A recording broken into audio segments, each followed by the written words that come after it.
Awesome, awesome. I see people still joining. Some persons might join late, so I don't know if you want to wait another few minutes and begin, or should we start Shimam, now? I think you're muted. Oh. Yeah, I'm still seeing persons joining a little late, so I don't know if you want to wait a little, like a few minutes, and then we will start, or however you want to do this. Now, again, guys, this is like an open panel sort of thing, so feel no commitments. We will ask you guys for your opinions in terms of questions, anything that you have, and we'll try our best to give you an answer.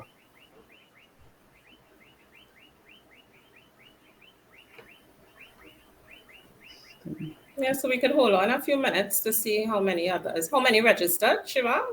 78 are registered. All right, now we have 19. Yeah.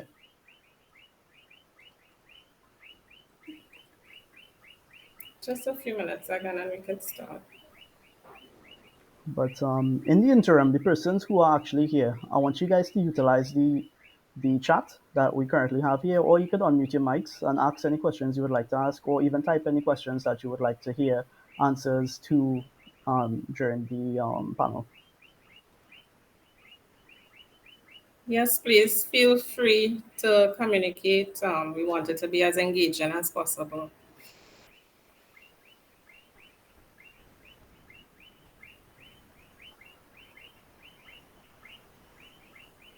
Again, guys, don't feel scared or anything. I know some of you guys are very shy. And again, it's a mix of persons within this group, right? It have persons who are professionals and they want to pivot into something else, or it have persons who are now coming out from school and have the bare minimum and they're looking to get into something in terms of entry level. Right, right. I saw that based on some of the questions, a nice mix. I saw a couple of people ask about pivoting as well. Yeah, I especially like that area because I've been there. So I'll share what information I have on that. exactly. Also, you guys could follow me at Clarity Career Services. That's my passion project where I help job seekers and professionals to take their careers to the next level. So go ahead on Instagram and you can follow me.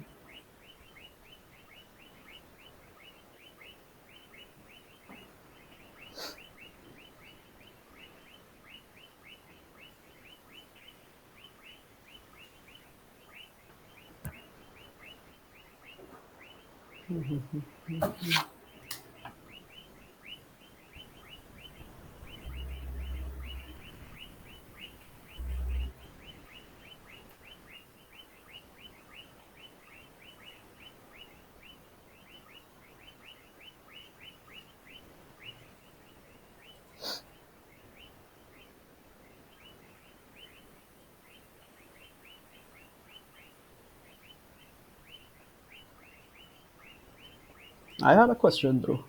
For a person who recently came out of school, like let me say about 2 years and stuff like that, and they all right, look, we have a question here. How do from Shalini Babwa. Good night. My question is to you: how to make your resume stand out? You have any tips on that? Yeah. Hi, Shalini. Thanks for your question. So I can tell you what we look for in resumes. We want to see quickly. Recruiters really scan your resume, and we don't want to spend a lot of time. So the first thing that I look for when I'm screening a resume is the person's brand. So I want you to brand and tell me what position you are applying for, what is your specialty. A lot of people omit that and they just leave it open because I guess, people are looking and some feel, okay, wherever, whatever vacancy you have, put me in it. Right. But that doesn't help me at all as a recruiter. I need you to brand yourself. So whether you're an administrative professional, an HR professional, an engineer, mechanical engineer, I want to see that to the top. It's important that you put your name, of course, your contact information. Um, Also, a lot of people, especially when early career seekers, put an objective. My objective is so and so and so. That doesn't really do anything for me. I want to see a profile, who you are, right? What do you do, and how you can help the organization solve its problems. So, a profile summary, maybe 4 to 5 lines, is like an elevator pitch. That those are things that help you stand out. Then moving along, if you go down a bit, you can actually have your key, highlight your key skills, right? Maybe 4 bullet points of your key competencies. That would help you stand out as well. Start with your experience. Most of the time, that is what employers want to see, how you fit into the role that they are recruiting for. So rather than start off with your education, I prefer to see your experience on the top, and then your education would follow, and any other relevant information follows. There are many templates online, right? Go ahead and research, find the best ones, but make sure that your resume is concise to the point. Use action verbs to describe. Don't just list you did this or you did that. Spend some time and make sure that your duties kind of format them in a sense of accomplishments, right? And those are the things that would make your resume stand out. Put a little work into it. Most times we see people just kind of copy pasting templates, not reviewing it. We see a lot of errors. If you want to differentiate yourself, you really have to put some time into it. Hope that answers your question, Shalini. Yes, it did. Thank you. You're welcome. Awesome. But that probably answered my question there as well. But in terms of cover letters, should every cover letter be Mhm. unique, or should it has a standard cover letter for everyone to use? You can tweak it to the position. Um, Not many people use the cover letter.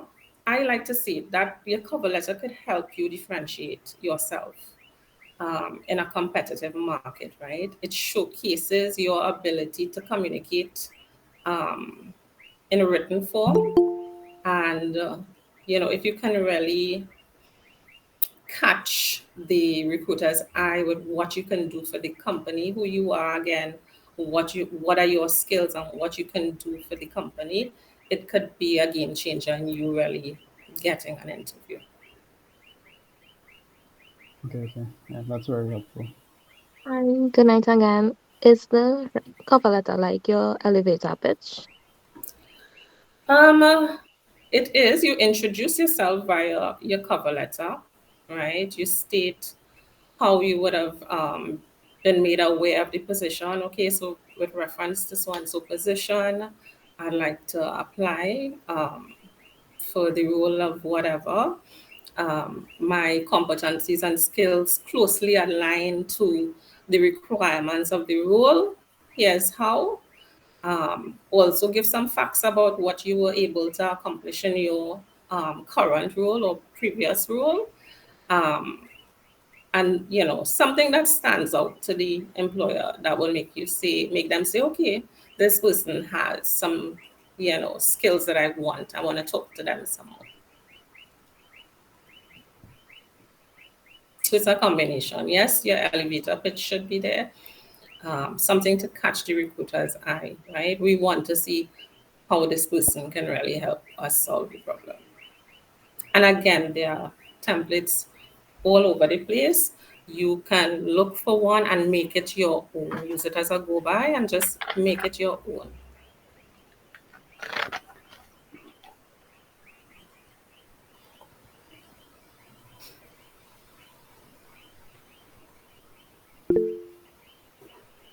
Hi, Keisha. Or Keish Morel. Go Yeah, ahead. hi, good evening. Hi, good evening. Hi Right, there. so I wanted to find out very quickly how, because you spoke about pivoting, and I think I would have asked, you know, a successful pivot. Let's say I've been Hmm. in a role for a number of years, and I'm not let's just say I'm not a teeny bopper, right? But at least I still have, you know, several a few years ahead. How can I successfully pivot, let's say, from one industry even, right, to another? Mm-hmm. Uh, uh, Yeah, Yeah, that's a great question. I saw your question on pivoting. One thing I wanted to ask you, what are some of the reasons why you'd want to pivot? What is your main driver? right. No growth opportunities in Mm, the current industry, no yeah, growth opportunities, yeah. right? And at some point, I mean, you must realize, okay, this is, if you're going around in circles or if you're just being, stymied or whatever. And Mhm. personally, you would know what you have to offer, or if you can be trained, or if you can, upskill and really offer something valuable to, a different environment. So growth opportunity. Yes, yes, I understand that. So I would say there are many ways you can approach it, right? I went through a similar process. However, I Hmm. remained in my organization, but and I'll share my story with you. I at a certain point I started feeling stagnant, and I felt a sense of something else was calling me. I wanted to make like a bigger impact. So I spent some time researching skills that were similar um, to some of the stuff that I did over the years, professions that were similar. Um, I looked at my strengths. I did a lot of analysis. I did personality analysis. I did career alignment test. I looked at my strengths and my natural abilities. So it was a whole process of self Hmm. discovery, understanding your values too and what you want to Right. contribute to, and also your purpose, especially when you're mid Right. career. You want to do things Yes. meaningful, right? So Yes. it is a process, Kish. You have to go through a process of self awareness, right? You have to look at your skills and what you want to transition to, because at this stage, if you're transitioning, it's not only for learning opportunities, you want meaningful work. Um, and so you look Correct. at that, Yes. you look at the environment that you want to work in and the companies that you probably would want to tackle. And networking is a big part of it. So you start speaking to Hmm. people, you reach out to people in the organization, maybe people from your alumni, and you request informational interviews with them and you have a chat. Anything you want to do now is about who knows you and your connections. So that is how I kind of pivoted, and I specialized in executive coaching. Now, another thing I didn't Yeah. mention, training is very important. So whatever you want to transition to, make sure that you have the competencies to get you there. I hope that answers your question.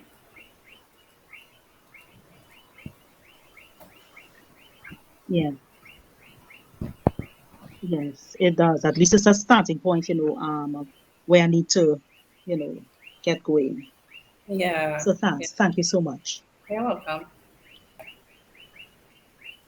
And I mean, you talked about networking, Glenda, and that's something that I always promote people to do is to join LinkedIn, and attend different functions, do these sort of things, so you can get to know the right people and get into the right rooms. Because especially now, the job market is so competitive, you have to have some way to put yourself over the edge. Honestly speaking, especially in Trinidad, I find that as a concern, but yeah, it's something that we have to live with. Correct, correct. You made a very important point, right? Using LinkedIn is a very good resource, and also volunteering. If you don't have the opportunity where you are to get into what you want to do, find ways to volunteer and make it happen. Even if you need to open like a side business, right? That is one way of developing the skills that you need to transition. And something else I would say about LinkedIn is that a lot of people don't see the value of it. But since I started to do my charity stuff in tech, LinkedIn was the place that I got my job offer from. So the CEO of the company reached out to me through LinkedIn and said that, hey, I see the work that you do. We would like to have an interview with you and offer you a job with us. And people don't understand how powerful LinkedIn really is. That's why I always just tell people, just get on it, network with persons, relay your thoughts, relay your thoughts, relay your ideas. Some people will be watching, the right people will watch and will get to see it. Yeah, visibility is key, right? Once you put yourself out there and you make yourself, all that is part of personal branding, right, Shivam? So once people see you, they say, okay, that's the tech guy, and he does a lot of volunteer work. This is somebody who has good values. I think you'd be a good part of our organization, and that's how people get opportunities. It is, it is. And for those of you who just joining as well, if you have any questions at all, feel free to post them in the chat. Feel free to open up and speak about it. I don't know if you want to start to address some of these questions that we have from the form, Glenda. Would you like to? Yes, yes. Because we have around 30 Let me. people here. Yeah, what's the 30? You might as well. The session is also being recorded, so if anybody wants a copy of the session just to go back and take notes, they can feel free. Oh, look, somebody message us here in the chat. Sorry. Yeah. As we are talking about LinkedIn, is it okay to reach out to hiring managers on LinkedIn? Absolutely, yes. I mean, some people will not respond, but some people do, right? Make sure when you are reaching out, reach out in a professional manner and have a strategy, right? What are you reaching out for? Right? Just to ask for a job? Do you think that that is the best way? Right? So if you are wanting to build connections, maybe you can find something in common. You can ask for an informational interview. You can ask for some tips. Um, right? So find a tactful way to reach out to hiring managers. People are willing to help. Not everybody, yeah, not everybody, but I mean, from my experience, I'm a very genuine person. If somebody reaches out to ask for advice or tips or something, I would most likely respond. And I'm trusting that my HR colleagues will do the same. And I also noticed that some HR managers do post vacancies on their personal LinkedIn, and you get to see it there first before you see it anywhere else most of the time because they try to rely on the network to find the right candidates.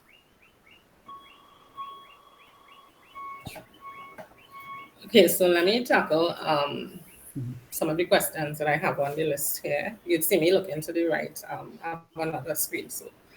So one of the questions: why do employers view your resume, invite you to an interview, and then informed you that you have all the requirements? I think that person meant inform you that you do not have the requirements. So my thoughts on that is that sometimes people invite you to an interview because on the surface they see that you've met some of the requirements, right? You may not meet all of the requirements, but our intention is to speak to you and ask you questions to determine your fit, right? Um, Remember, it's competitive, so there may be 10 people being interviewed for a particular role based on the information they have gleaned when they interview you, and the other candidates, then they have to rank you in terms of how you performed, in terms of your background, and their judgment of your suitability for the role. So it could be, and I don't know the particular circumstance, but it could be when they spoke to you, another candidate may have had more of the requirements than you did. Um, Maybe that's it. Some people, I think some professionals, some employers, we have to be very tactful in what we tell candidates as well, right? So you may find some people will just have like a standard response. It may not be what you want to hear. Um, in some cases, if you are able to reach back out to that hiring manager and say, okay, I'm just calling for some feedback on how you found my performance in the interview, what I can do differently. Some people might tell you, I think it's a good approach if you have a good relationship, if you sold yourself nicely, if you communicated well in the interview. Somebody might an HR professional might give you some tips on what you can do differently, and use it as an opportunity to keep in touch with that person for future vacancies as well. Not because you didn't land this particular role means that they rule you out totally for another opportunity. So always strive to make a good impression.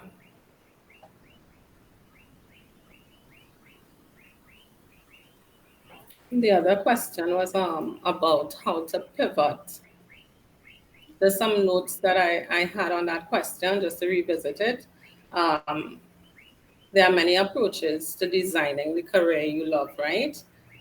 So you have to investigate, you have to decide, and then you design, right? Key questions you'd ask yourself is what are your talents? What are your gifts? Right? How does your personality fit into the role you want to pivot to? Right? What does work mean to you? Is it just a means to an end? Do you just want to work to get paid, or do you want a meaningful job that you can make an impact and that gives you fulfillment? Right? So the environment is important too. If you're not an outdoorsy kind of person, then you may not look for a career that requires you to be outdoor. If you want a more corporate setting, then you know the companies that and the rules that you need to target. Um, and you basically explore and you talk to people about their experiences and the roles that you want to transition to get a good handle on whether that is right for you. I see. Mhm. I see. Mia has a question here in the chat too. Good night. So Mia said good night. If you graduated a few years ago and haven't been able to secure a job in your field, how should you approach the work experience section of your resume? Um, so you have no experience in the field. What I can say is that we do, like for example, in my organization, we haven't been hiring much over the years. And when we do hire, we look for people with the experience. Sometimes even when we're recruiting and let's say we advertise on Caribbean jobs, we have certain questions um, that we ask to really give you a ranking. So we may ask, do you have 5 years of experience? And that gives you a ranking. Do you have any specialist certification in the job that you're applying for? That gives you a ranking. Do you have 5 years experience? It gives you a ranking. So if it is you score less than 50%, remember a recruiter is scanning through thousands of resumes. If you are not meeting the requirements, it's highly unlikely that you'll get selected for the interview. So the key is again, right? If you don't have the experience, you have to let your network and your connections work for you, or you can find ways to gain some experience. So let me ask you all, right? Those of you who want to contribute, what ways can you get the experience or get some form of experience under your belt so that you can beef up your resume? What ideas do you all have? What can you do based on some of the things I've said before? OJT is one of them. Yes, yes.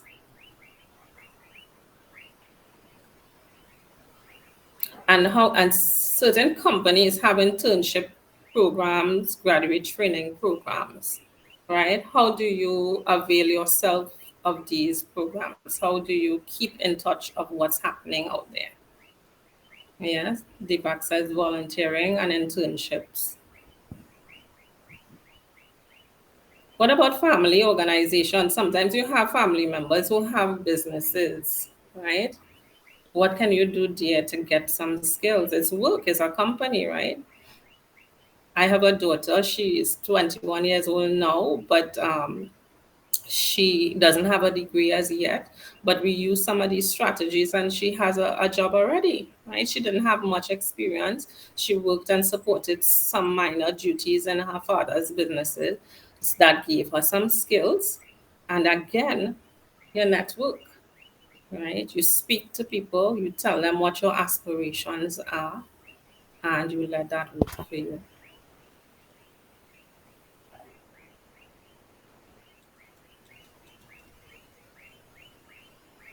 Also, I think that, let's say you have a quote unquote entry level job, there are ways you could volunteer your services within an organization to gain the experience needed to move up to another position. So if you come in as a CSR, you can offer, your services to the IT team if you want to be a tech, to get that experience and elevate yourself and show initiative as well. Eh? Of course, that is a great point as well, right? You open yourself up to serve and to learn. Don't think you have some people who want to just stick to what their discipline is. But if you have that mentality, opportunities wouldn't open up for you.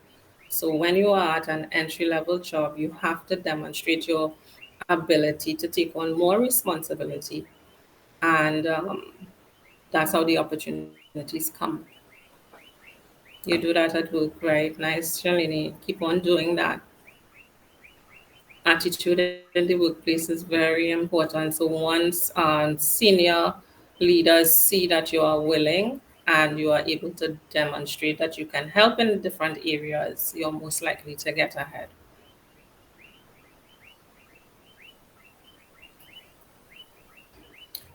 This question was about how to advertise yourself to potential employers. I think I spoke to that a little bit, and Shiva made a good point about the LinkedIn.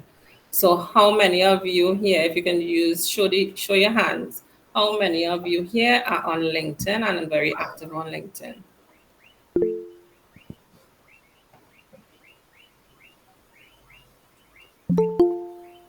Nice, that's great.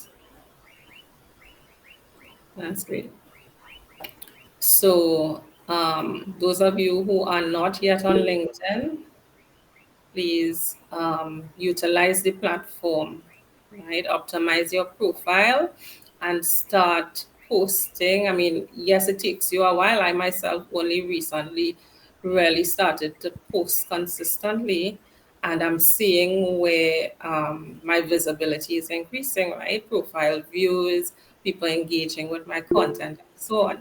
So that is an important part. If you're not ready to post yet, start engaging with people's content. Whatever speaks to you, put a little comment on there.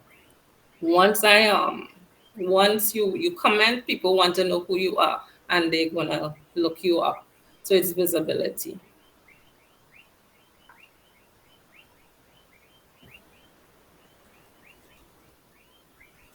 Again, all these things align to the topic of your professional brand, your personal brand. What do you stand for? What is your area of expertise, right? My tip is what I've learned over the years is get some kind of skill that makes you stand out, right? Whether you're an Excel expert, whether you're a PowerPoint expert, whatever. Um, how can you help that employer? Once you have that kind of niche skill that makes you invaluable to the organization, that is what helps you with that.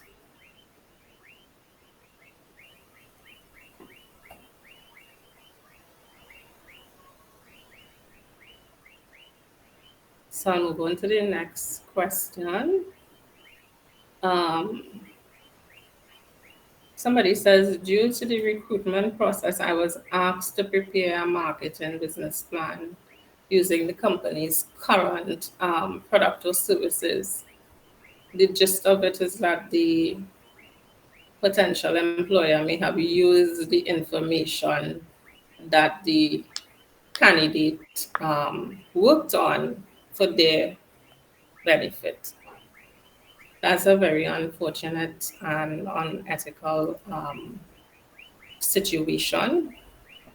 The question is, how do applicants protect their intellectual property in situations similar to this. Now, this is a tough one, but the mere fact that the writer says, how do you protect your intellectual property? It says to me that you have some ideas, right? So do the research. Um, I don't know if we have the copyright organization of Trinidad and Tobago. I don't know if they can share some insights with you.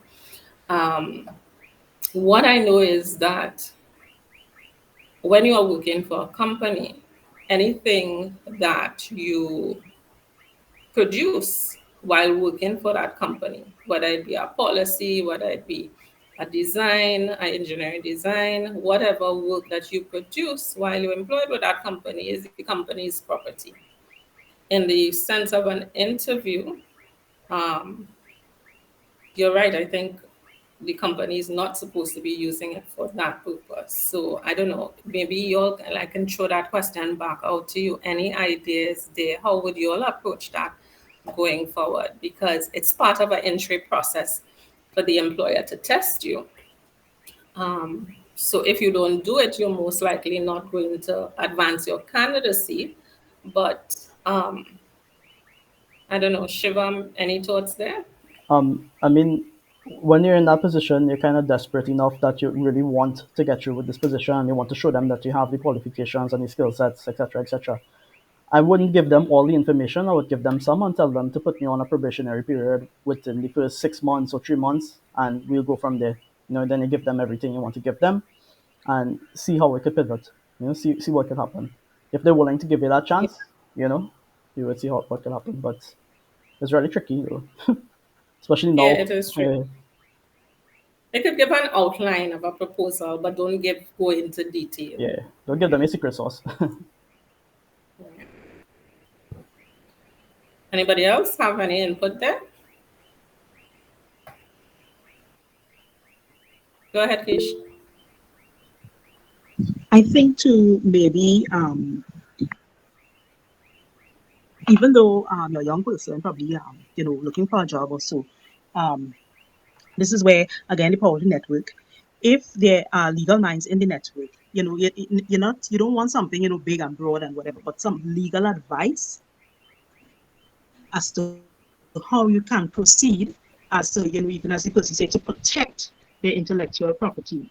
Um, Mm, so that yes, Shivam, no secret sauce and that kind of thing, but they might be real desperate, and they want to prove that, hey, I am the person, right? But in proving that I am the person, I also want to be able to protect myself, as it were, right, from that kind of unethical behavior. So maybe a little legal advice from a little lawyer friend, or any lawyer who would be able to guide the person, guide that process, right? yeah, In addition to the copyright thing. People may not know where to go, but at least a lawyer.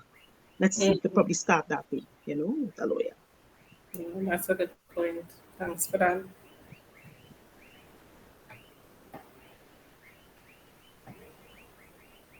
Right, so suggested format for preparing a resume. I kind of touched on that before for those who weren't there, just briefly, right? Of course, your personal details, not too much personal. I don't need to see your date of birth. I don't need to see even I think putting your entire address now in times where security is very important. I feel that it's not absolutely necessary. If you live in San Fernando or Laramie, you can just say San Fernando, Trinidad for me. But different people you ask would want different things.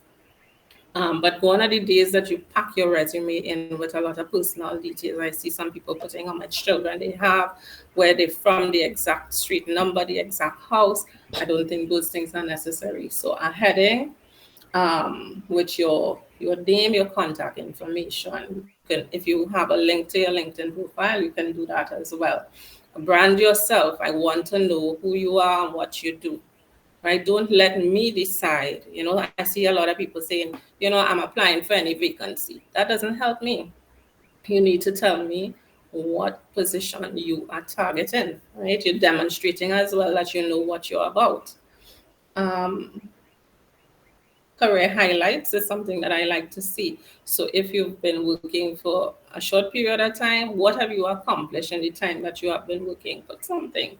Um, I've been able to cut costs by 25% over the last 5 years. Quantifiable achievements, you put some bullets on that. Employers want to see how you match, how what you are doing or what you have done in the past matches up to the position that they are recruiting for. So go through the line items in the job description, look at your work experience and see how it aligns, and make sure that you tailor your resume to the particular role. If you belong to any professional organizations, like for example HR, we have the Society for Human Resource Management, you have the engineers, Board of Engineering in Trinidad and Tobago. They have different um, memberships. If you are ACC, put all those things in your resumes. Yeah, I like to see experience first, education under, anything else below.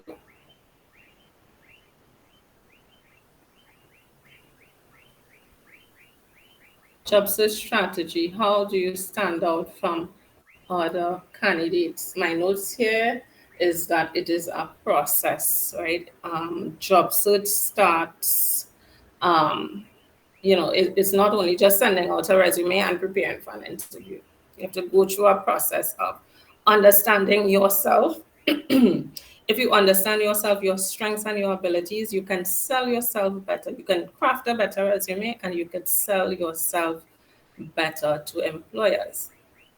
You have to do your research on the company. If you have some key people who work in there, find out what is your interview process is like. Who is usually on the panel? What type of interview do they perform? Is it a panel interview? Is it individual? Is it behavioral? Is it structured, unstructured? You find out and prepare. I see a lot of candidates coming to interviews unprepared, and that wouldn't help you at all if you're unprepared.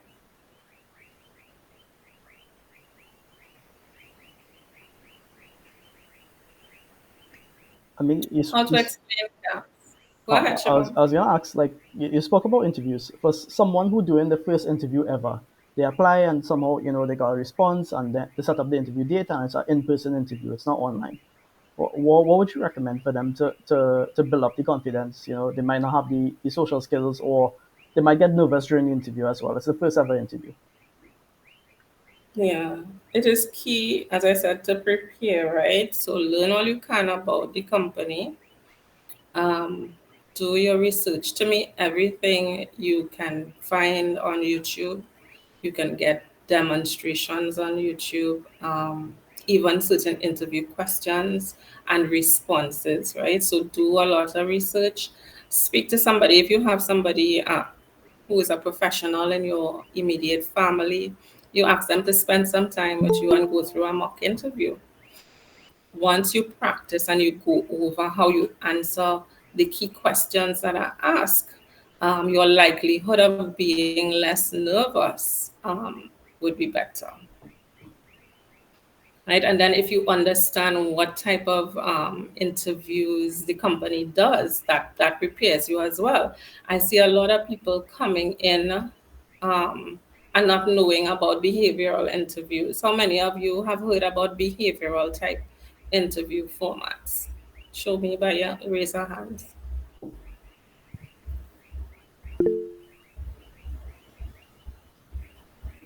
All right, Camille and Anita. Right, look at that. Right. So some people may not be familiar, right? So it's your job to make sure you are aware of the different types of interviews, different types of interview questions. So behavioral questions, for those who may not know, they geared towards assessing your past behavior. So, past behavior or past performance is a good predictor of future performance. So, anytime you hear a question start with, tell me about a time when you had to navigate a conflict, right?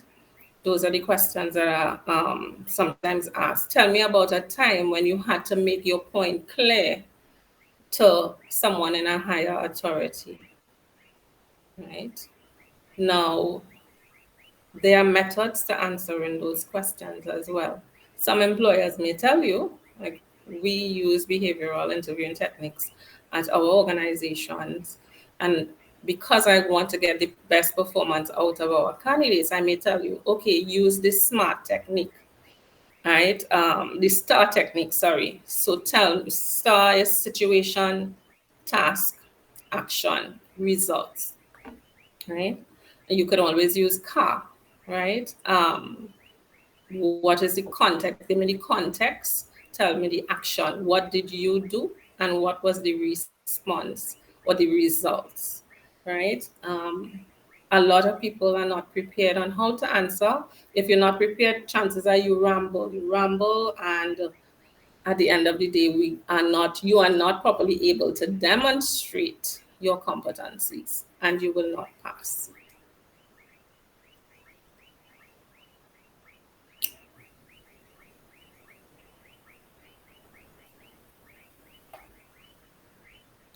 Um, how to explain gaps in the resume during an interview. Let me throw that back. I've been talking a lot. Let me hear some of you all answer this question. How would you explain a gap if you haven't been working? Let's say you initially worked for 5 years and you have a 2 year gap. What will you do? How do you explain that in an interview or even on your resume? What should you do?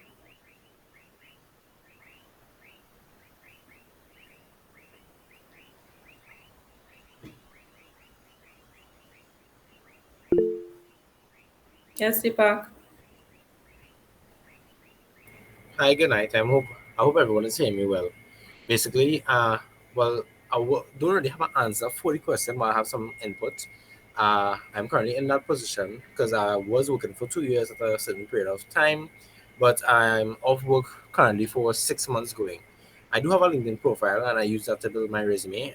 And from that, I basically put that during this time period, I'm developing skills with online courses and trying to find means and ways to better myself while looking for something on the outside. That's a Um, good point. that's basically it. Yeah, that's a good point, Deepak. So yeah, that's what recruiters want to see. The first question they have, what did this person do in the meantime, right? And they usually raise concerns, right? Like when I pass resumes on to hiring manager, there's about Glenda, this person has not been practicing for 2 years or 3 years. What has he been doing? And sometimes the person is doing something, but they didn't put it on the resume. So I have to go now and contact that person. Not every HR professional would do that, right? They would move on to the next candidate. So if I would speak to the candidate and say, here's what have you been doing? I had that experience recently. What have you done since 2019? And he said, well, I was doing some freelance work. I was working with a contractor. So why didn't you put it in your resume? So they have to go back and revise. So be very smart about gaps. Employers want to know. You take some time off. Sometimes some women take time off to have a child, right? If asked in the interview, why why have you been unemployed for so long, you can say, I took some time to start a family, and I'm now getting back in the swing of things, right? So be professional about your answer and just be honest. Yes, Deepak. I again, in a case like that, let's say for instance, during that period of time, the stuff that you do is not pertaining directly to the role that you're applying for. Yeah. Would that be relevant to say in the resume and the interview? Not really, if it's not relevant, it can work against you. So I had a similar example. We have an engineer applying for a job, but he's a beekeeper right now, and he puts that in his resume. That doesn't impress the hiring manager because there's no relevance. So sometimes it's damned if you do, damned if you don't, right? I'm just being honest. But if it has no relevance, maybe you shouldn't put it in your resume. But if asked, in the interview, you can say, well, I have a sideline business, a family business, and this is what I do. Or if you feel that it will work against you, you have to use your discretion. All right, thank you. That makes sense. Yeah, you're welcome.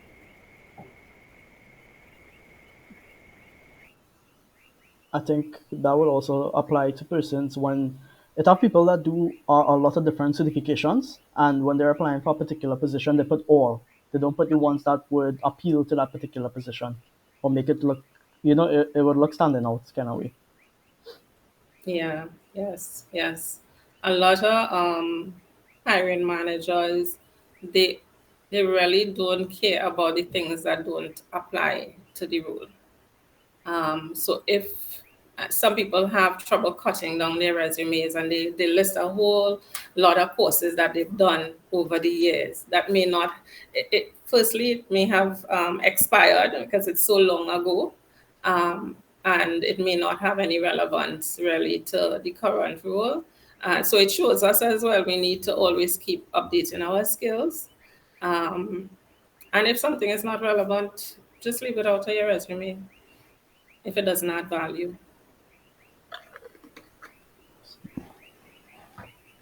Some even say if a job is very, let's say it's an entry level role that you had 10, 15 years ago, it bears no relevance to um, your standing right now. You leave it out.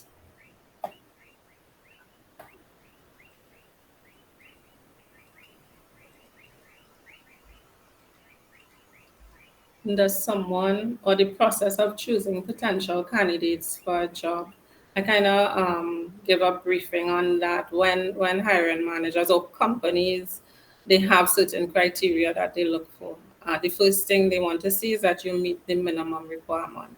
And I'll give you an example. Right now, our company has some engineering vacancies, very niche jobs, right? One is a pipe stress engineer, one is a EI and C engineer, and the other one is a designer. Um, Locally, I think we call them like draftsmen or technicians, right? And what I'm seeing, we have those criteria. And do you have 5 years experience? Do you have certification, specialized certification? Um, what other questions? There was one other question we asked there, right? And people are answering yes, just to make sure that the resume is seen. And then when you look at it, you have to search, and you have people applying for all three positions, right? So pipe stress, you have to be a mechanical engineer. If you're a draftsman and designer, you have to have a technical diploma. If you don't have that and you are still applying, people are still hopeful.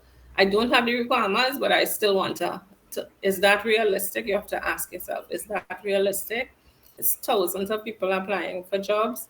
Like me, I'm a HR department of one, right? So it takes a lot of time, and it's not likely that we can interview everybody, especially those who do not meet the minimum requirement. It's unfortunate, but that's what it is.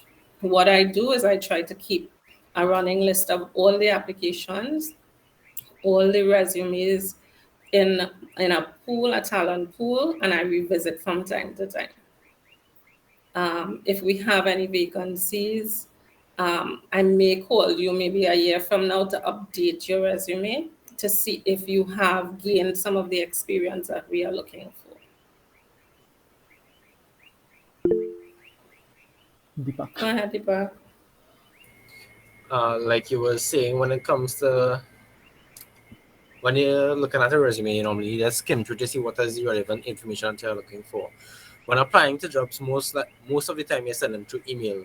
I tend to leave a small note on either how I came across the ad or know about the business. Would you say that's relevant to sending the application, or Yes. how is everyone approaching that?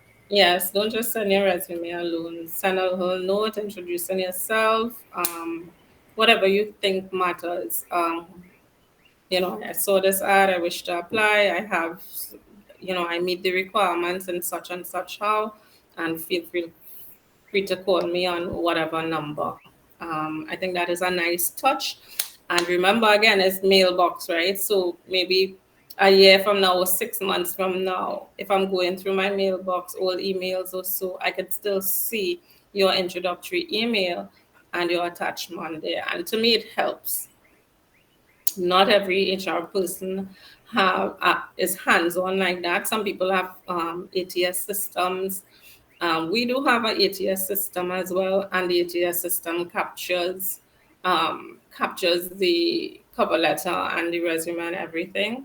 But sometimes we are very hands-on. So those little notes, those little communication, reaching out, following up with hiring managers, sending thank you notes, and just making yourself visible with that particular recruiter or contact person in the organization helps you stand out.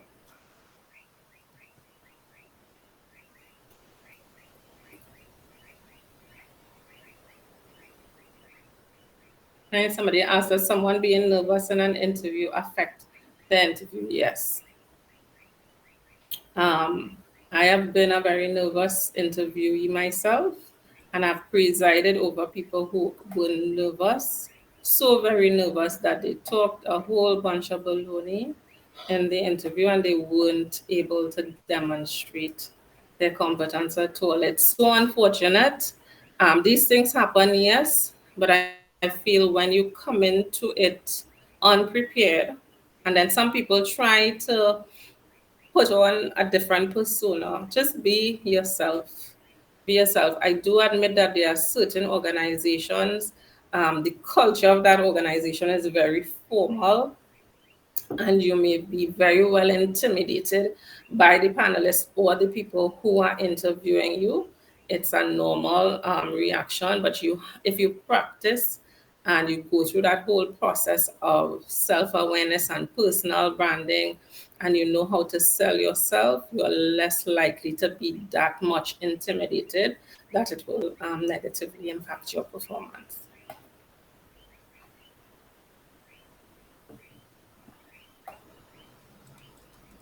How can I improve my interview skills? You all tell me, based on what I've said, how can you improve your interview skills? If you get a call from me tomorrow that you have an interview next week, how would you prepare?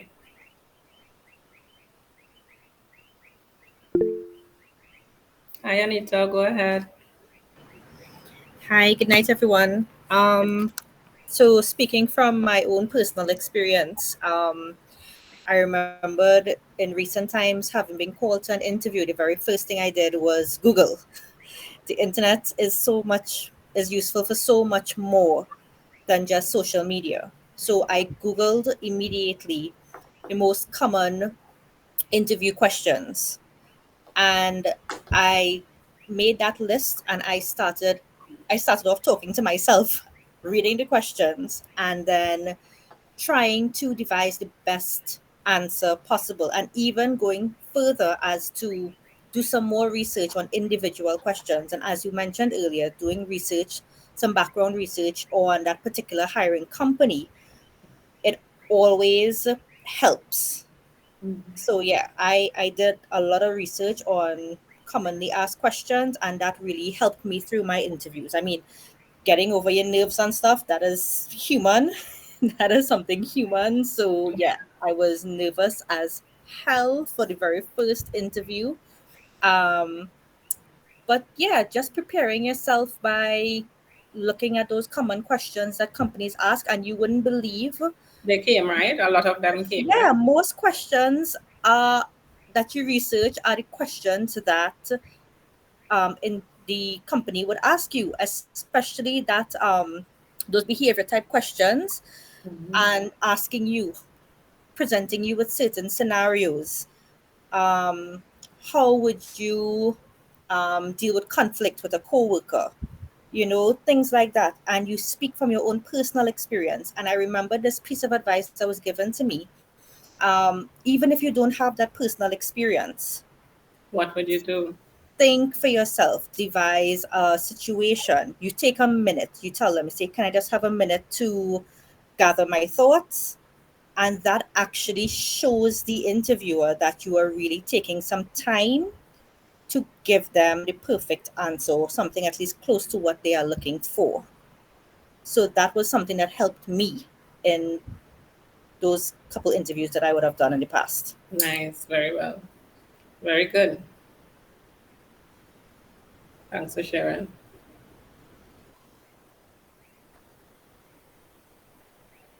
And it's important to give examples, right?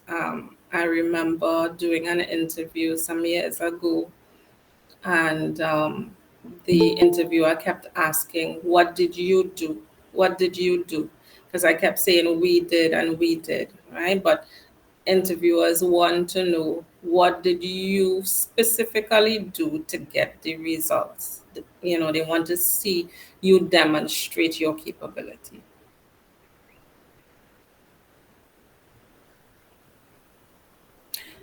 And having an interview, how can someone better present themselves in order to not only stand out, but to impress and grasp the attention?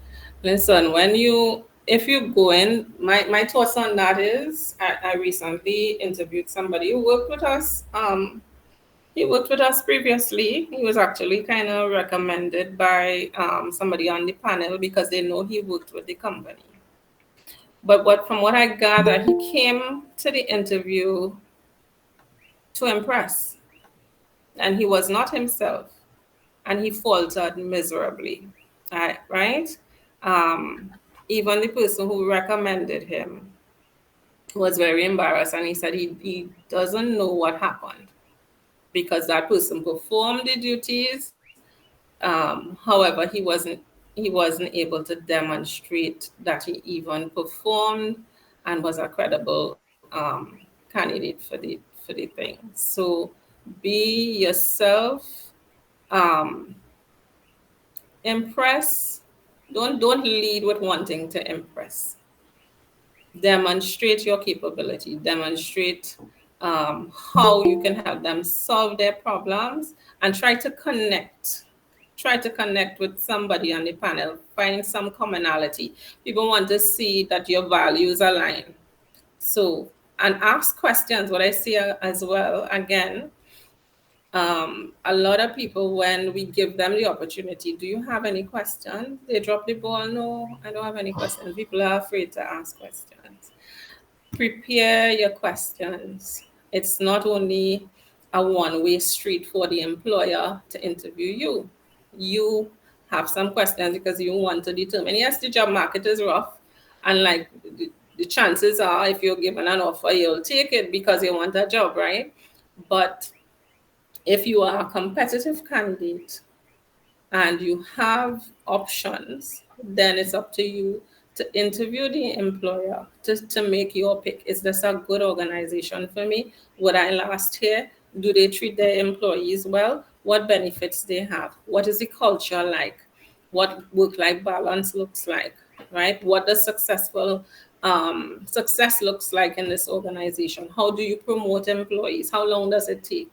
Right? Have some questions. You don't want to bombard them, but ask about four really smart, strategic questions. It demonstrates that you are a thinker, right? It can also demonstrate your fit and suitability, and what kind of leadership skills you have, your thinking style.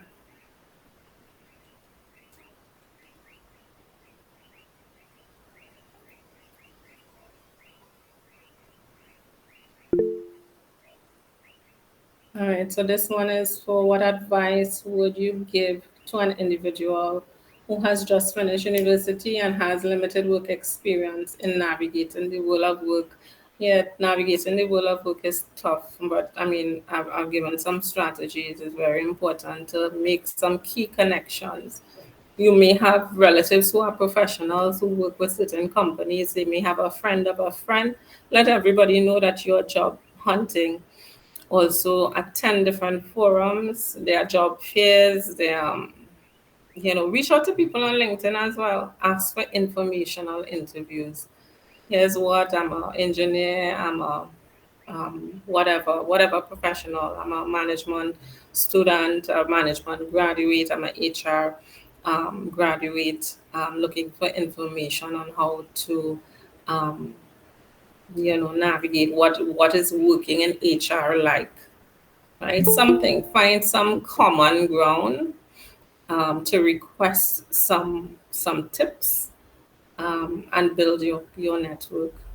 Gain some visibility as well. Engage with content. You put content out there, and that's a nice way to do it.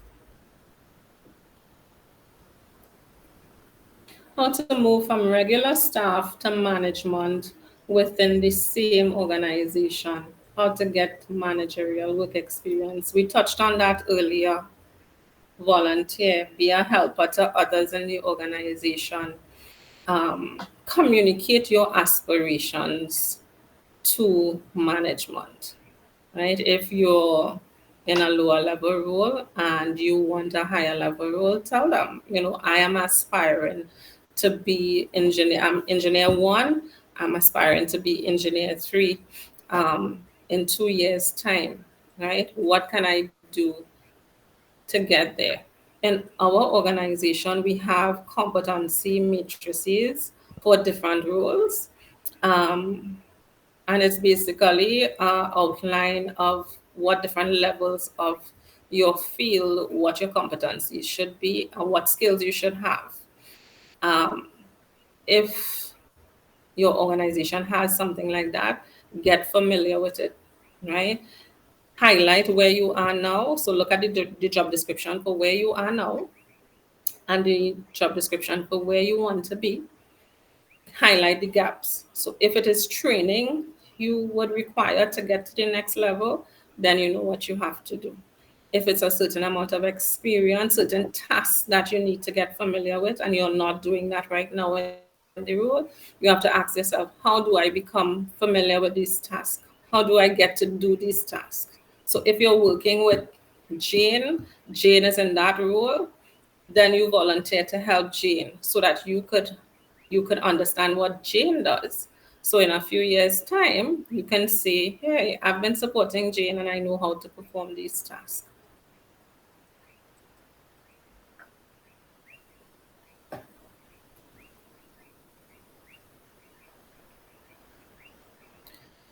Also, I want to highlight the importance of having mentors and sponsors and coaching. When you are trying to navigate the world of work on your own, it can take you a longer time. When you have mentors in the workplace or out of the workplace, um, they give you key insights on how to grow your career, certain advice on steps to take. They help you with the behavioral competencies, right? In the workplace, attitudes and behaviors, soft skills are very important, right? We can train you for skill, right? But attitude is key. So don't underestimate the value. That is one thing. I mean, I've had some good mentors over the years, but you have to leverage them from early. Don't let them leave the organization without getting some benefits from them.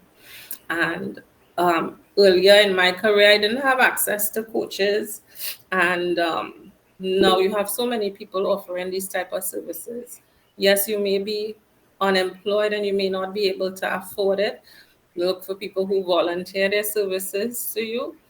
If you can afford it, invest. A coach holds you accountable, gives you some tips, and help you navigate to get to your goals quickly.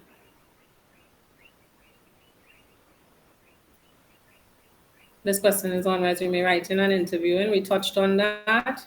How to make your resume irresistible. Right? Let the internet be your friend. Um, Look at samples.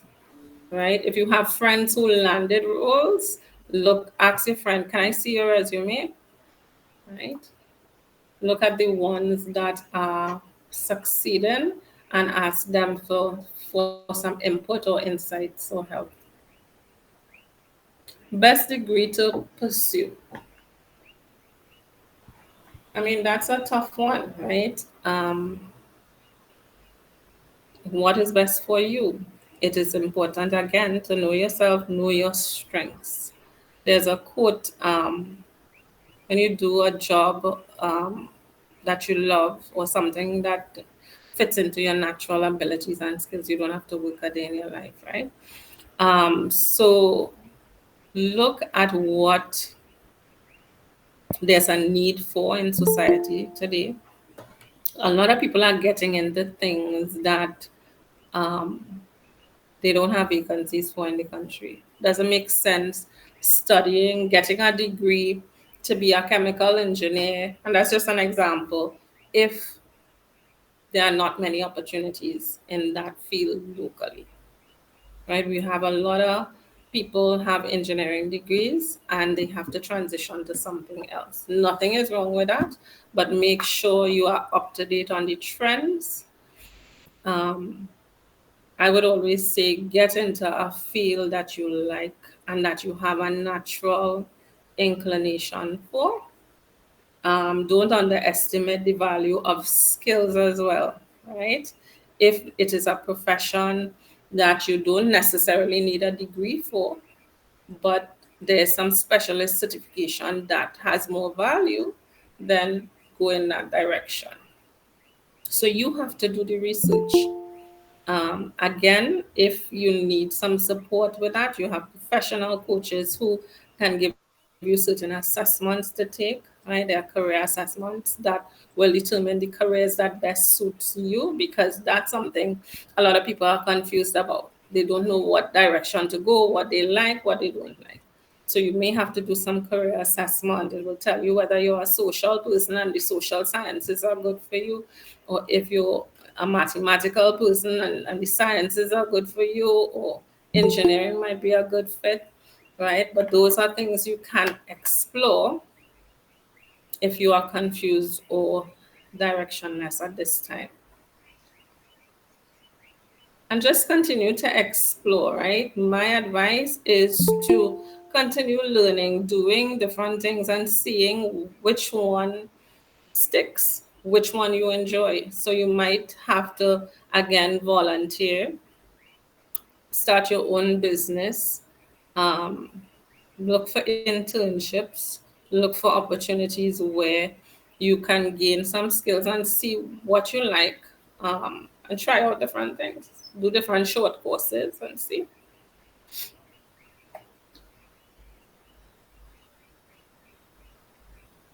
How would you know when a job is not telling you the truth about the place? Um,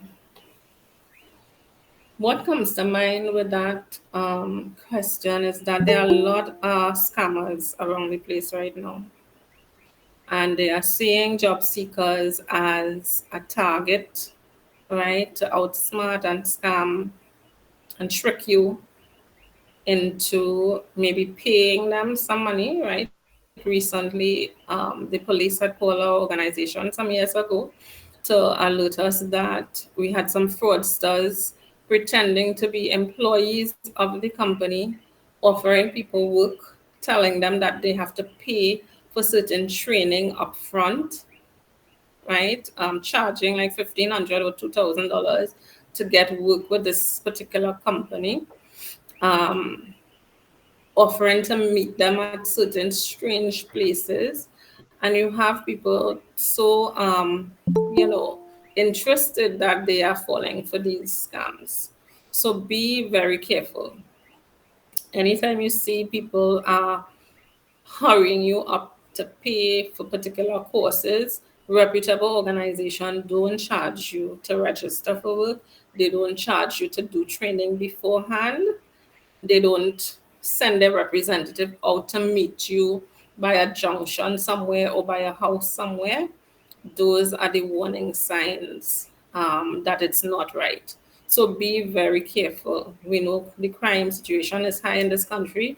You don't know what people are trying to do, who's trying to kidnap you, who are trying to scam you. So be very, very careful. Make sure that their contact information is right. They have their registered offices. If you are being asked to attend an interview, get directions, make sure everything lines up, and only proceed when you feel safe to do so. Shush, Siobhan.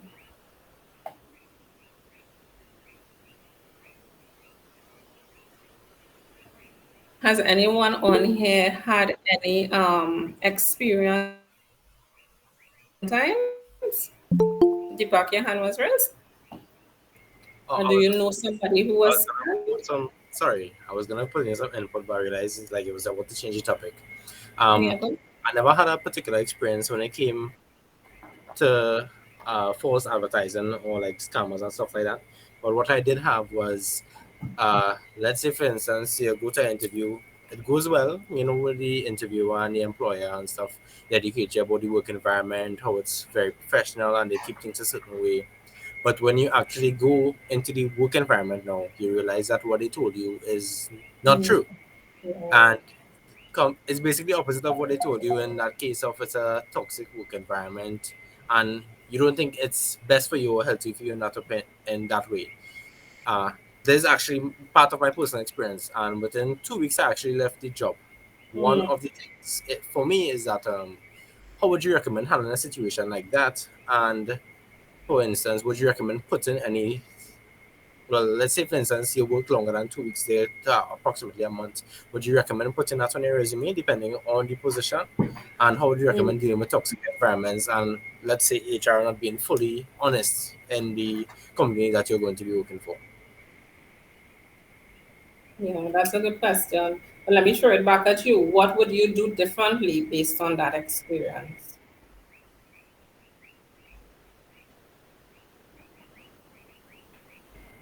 Honestly, I haven't given it much thought from that. Because the way it was, my in the way that it was, I basically just took myself out of the equation, really. Which, in my opinion, when I look back at it, it wasn't really professional. But at the end of the day, as a person in a when you're not really feeling comfortable or safe in an environment, you kind of look to get out of it as quickly as possible. Quickly as possible. Yeah, I do Yeah, understand that. fine as well. Me too. Anybody want to I'm more share how than they would handle that situation? Well, at yeah, least the yeah. part about interviewing and Okay. accepting a job, to Yep. me, it ties into what I said in terms of Mhm. interviewing the organization and doing the research, right? Mhm. So you get invited to a company Yeah, that's fine. for an Over me. interview. You start doing your research, right? See if there's anybody in that Yes. organization who you know. Hey, I've been invited to an interview. What can you tell me about your organization? It's a nice place to work. What's going on there? Do they treat their Don't workers good? Do don't they pay respond to well? people in What that about their leave in policies? that way, Find out, is it a right? toxic He made me environment? motivator. Those are things you can I do had no issue with beforehand, anybody in that sense because I right? was trying As to well as I escape, right? I said, was trying to borrow money to save up for question the life to avoid interviewer, employers and right? How long um, have you been with this company? How do you promote? What is the culture like, right? You find out. You can even Google, right? A good drama. indicator Yeah. of an employer. A good employer is if they don't have cases. A lot of employers have cases in the industrial court, right? For various situations. We have a particular organization in Trinidad who always firing employees left, right, and center. Mm-hmm. And they always have court cases So as let well me because so they let me do explain not to you follow what the you want to do, process right? of natural justice Back and they, when they I treat employees unfairly.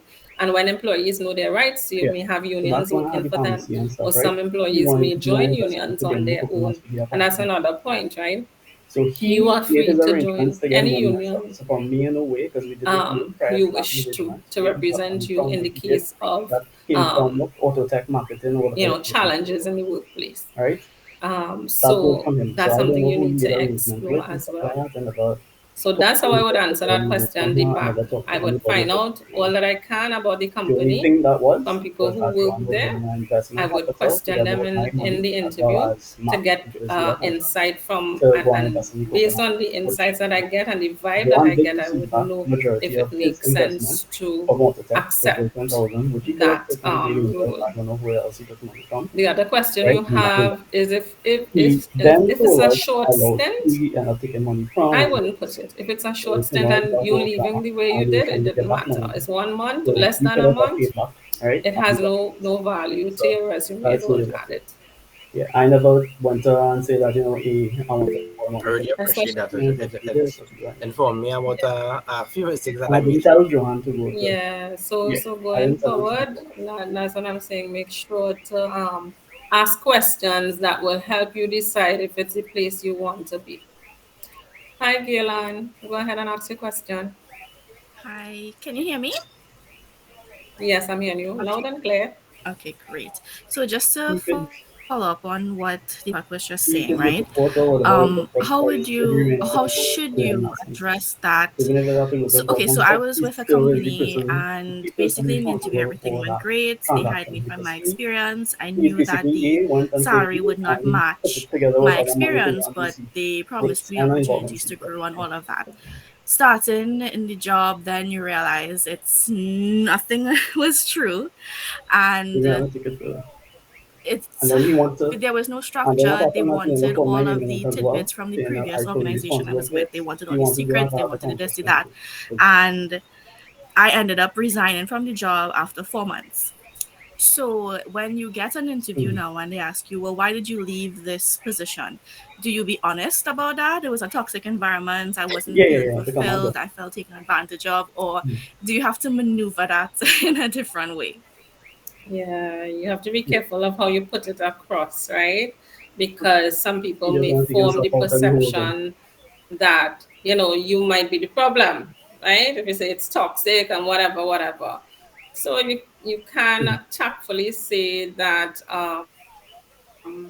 you quickly Yeah. discover that the role didn't line up to what was presented to you, Mhm. and you had to look for new opportunities, something to that effect. But be very Yeah. careful of how you talk So, about your so let me previous tell you, let me tell you something, experience. right? The world If is he very took small as money well. from me um, and he gave Angel it, I and like Angel is honesty, responsible but now. you So have to I be have no very interaction with Angel tactful whatsoever with with that it. So you transaction. can't share Who too is much, responsible? but make it Um, generalize. It didn't really exactly. meet your Angel or he? expectations or Yeah. what was offered to So that you, is the thing and about it. you So, had to make the tough decision to move on from that environment. Okay, yeah, thank she you. did tell me. Yeah. She did tell Are me. you in another role at the moment? I How was did trying it to work out inquire for you? from Mark when the accountant is still No, what it well, was. at the I same what Angel. time, I had some family things that were going on, so I prioritized that. But I'm actually looking for a job now. And I Mm-hmm. did have one interview, and I obviously tried not to bash Mm-hmm. the company that I left, Yeah. but they ended Yeah. up taking people with absolutely no experience. So I didn't understand that. Typical. So I wasn't Yeah. sure if it was me or if they were just looking for fresh people with no experience. But since then, I haven't had any Mm. interviews, so I'm still Oh, looking. okay. All right. Mm-hmm. Well, best of luck in your job search. I know it could be Yeah. Yeah. very tough Yeah. The there, confidence and to get back. Yeah. but again, connections, connections, connections. So see how best you can network.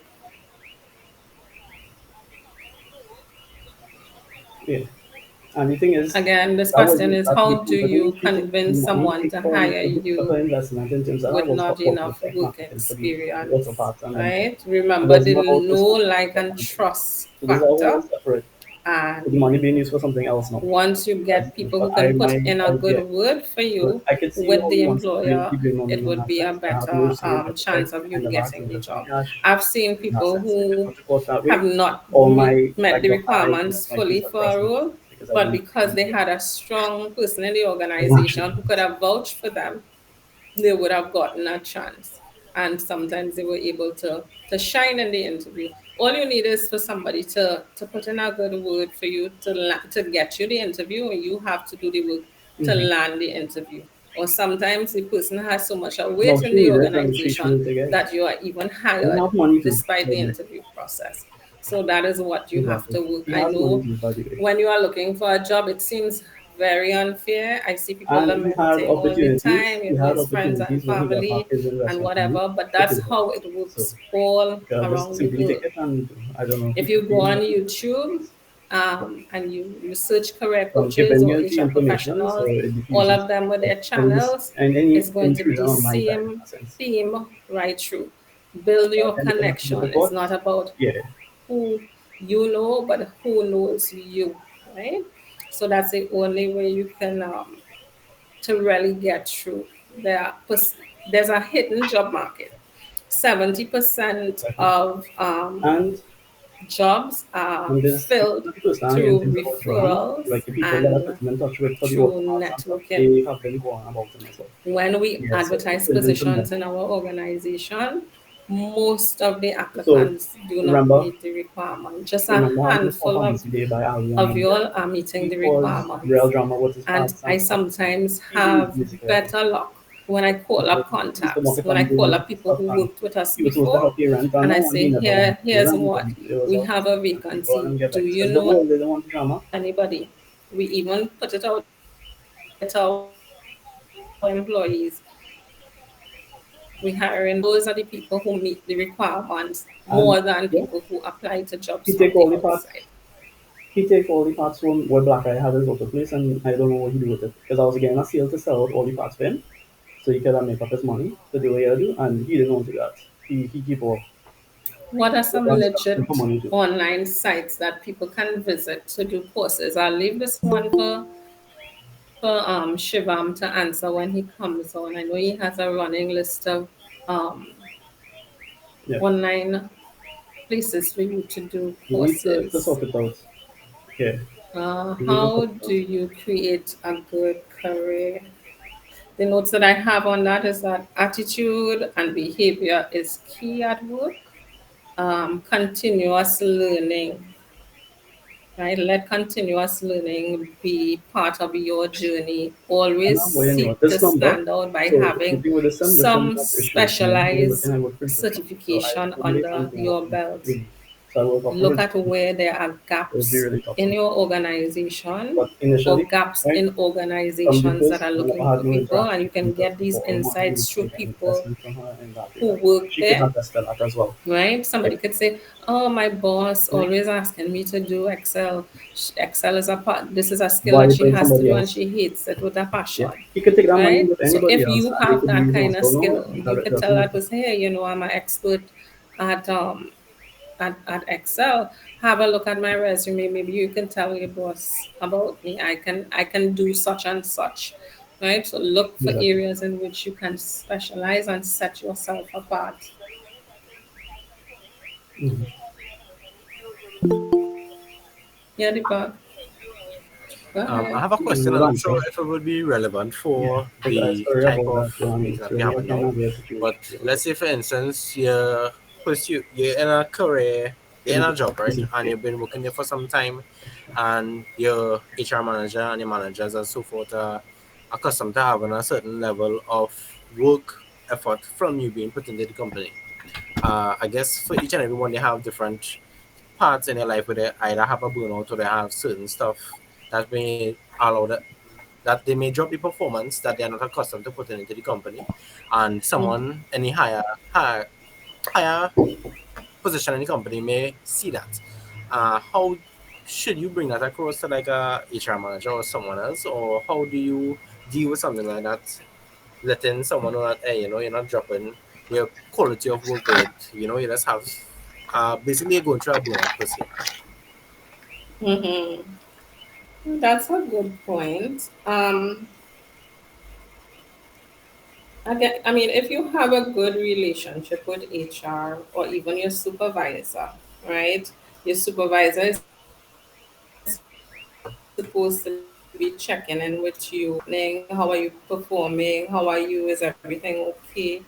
So if you nurture that relationship with your supervisor, he or she should be able to pick up when you are feeling a bit burnt out, when you lack motivation, and they can support you in whatever you're dealing with.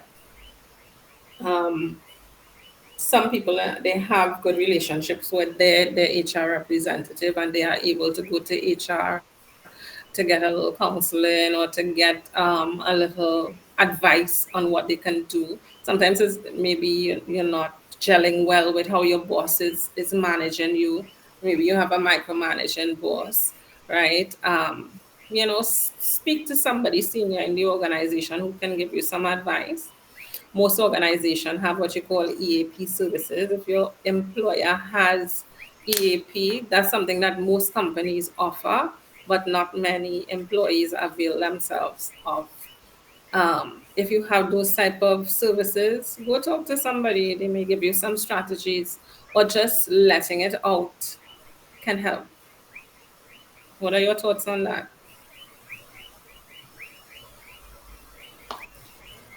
I think that's good way of saying, but it really, in my opinion, it depends on the company you're working for, because depending on the organization that you're working with, not everybody will have access to either a good support system from their managers or supervisors or even their coworkers per se, and they might feel closed off from that, allowing their work effort to be subsided or pushed aside per se, to look at, you're not a competent worker, we don't really want you in the company and so forth after that.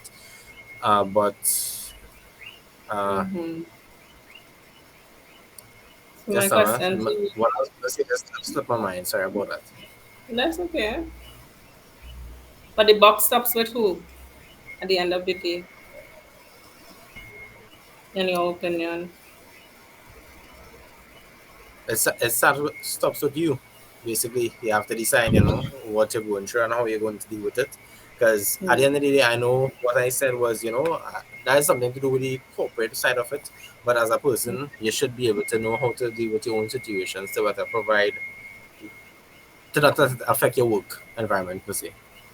Yeah. But it happens. It happens to the best of us. We all suffer from burnout. We all sometimes feel, lack motivation for whatever reason.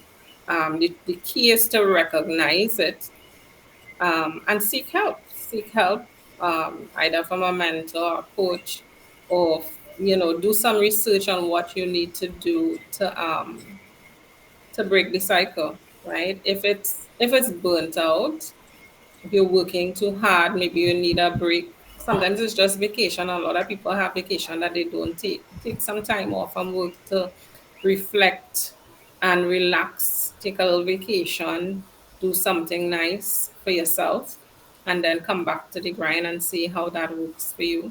What I'm noticing is that a lot of people, they work for many years and they forget to take time for themselves, and they forget everything that they're passionate about. Recently, I had a meeting with my team, and one of the questions that I asked was, what are you passionate about? And would you believe that question stumped a lot of people? They were fumbling, right? Because these guys work so hard. The little time they have on the weekend is just to rest and do whatever at home, and then they're back to the grind again. So, what are you doing to really participate in activities that you like doing? And all those things contribute, right? You have we call it a wheel of life. You have the spiritual side you need to nurture. You have family, time with family you have to nurture. You have friends that you have to spend time with. You have your finances that you have to manage, right? There's a continuum that you can divide that wheel into. And you would find that if you are not paying attention to specific areas of life, you would feel off balance and unfulfilled. So that's something you all need to be cognizant of as well. Shivam, there was a question on the sites, the online sites for courses and certifications. Do you have a running list of that you can share? Yeah, I would post it up into the group because I have it on my phone here, but I just need to go through them and vet them again now to make sure that they're still free, etc., and still validated. Right. Okay, good. The next question. Okay. in the chat, or good night, how much importance would you associate with digital footprint when assessing potential hires? Um, I mean, a lot of recruiters do their research, right? When you want to know about a candidate, sometimes the first thing we do is Google. Um, so your digital footprint is very important. How you represent yourself, what shows up about you in terms of your personal brand can hamper you. I don't do it much. Um, I may go to LinkedIn and look at somebody's profile. LinkedIn is usually recruiters' go-to place, right? We look to see if you have a profile. Some people they go as far as Facebook, they go and they look at what you post to get a sense of your character, right? Because I mean it's a very important for companies to hire the right people, and we are required to do our due diligence. So some may do it more than others, but is very important for you to pay attention to your digital footprint, what is out there when you Google your name, because it can impact your ability to be hired. I hope that answers the question. Shondell, does that answer the question?